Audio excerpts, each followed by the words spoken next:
Carlos Beltrán. A pleasure to join us right now. Carlos, I can't imagine all the emotions that are going through your mind. What was it like when you finally got that call? Well, it was great. I have to be honest. Just being able to have the family here, my mom, my dad, my wife, my kids, and everybody around, it really make it very special. I'm excited. I'm excited to what is ahead. Excited to continue, right, to promote the game of baseball, a game that really have given me an opportunity to have a career now at this time, at this moment, to be a Hall of Fame.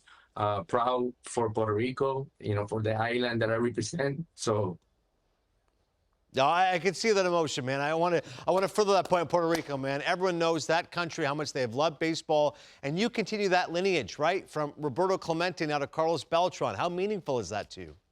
wow, it's so amazing, just to be able to be linked next to our great Roberto Clemente, what he represents to Puerto Rico, to our island, the way he impacted the game of baseball in the field, off the field, the humanitarian that he was. I was so fortunate in my career to be able to win the Roberto Clemente Award, which made me very proud. Hey, Los, congratulations, my guy. Good to hear you, brother. Hey, congratulations, man. Hey, I want to hear about your day. When you woke up, like, I know you calm, cool, and collect, but how'd the day go for you? Well, today I wake up, Cliff. I went to the Carlos Beltran Baseball Academy in Florida to spend time with the kids at the school. Walk around, shake some hand. The kids were looking at me, kind of like to see my emotions. But today I was very calm, honestly, Cliff.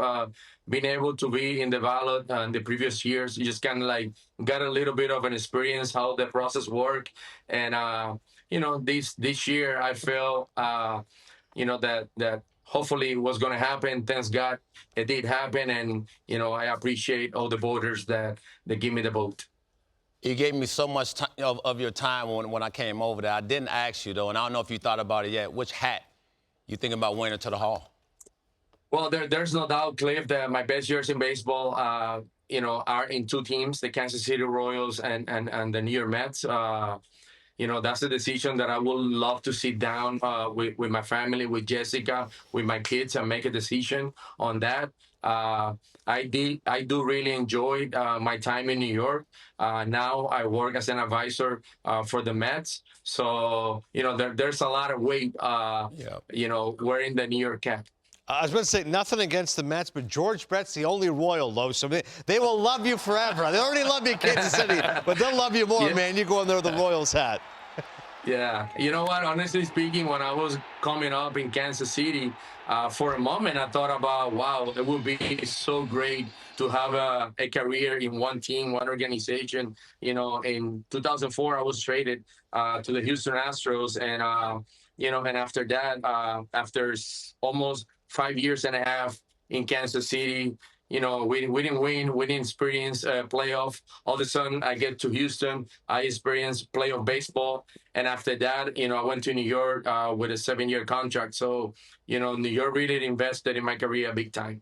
And something that's also important, Carlos, about your career is switch hitters. Like, it's a lost art now. You don't see guys who are able to do that. How much pride do you take in the fact you're able to do that for your career and be so successful?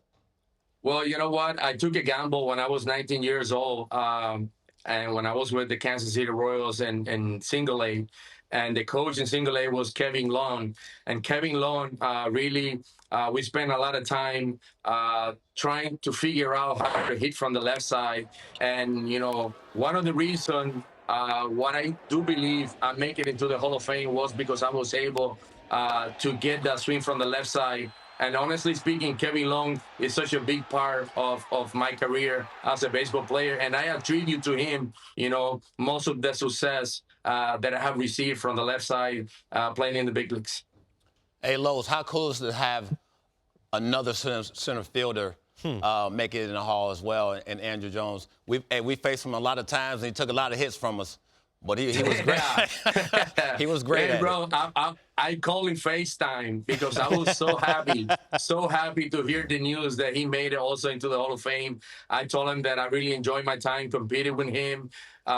Those rivalry between the Mets, the Atlanta Braves, what a center field he played. The way he impacted the game defensively, offensively. you know, we were similar, and at the same time, I do take a lot of pride that when I was with the Mets, I kind of took few Gold Glove away from him in that time.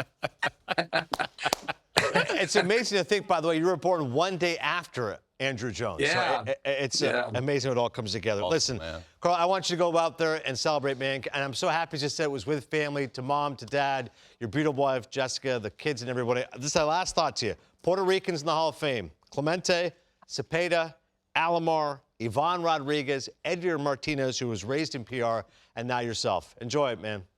Just great to be in that lineup.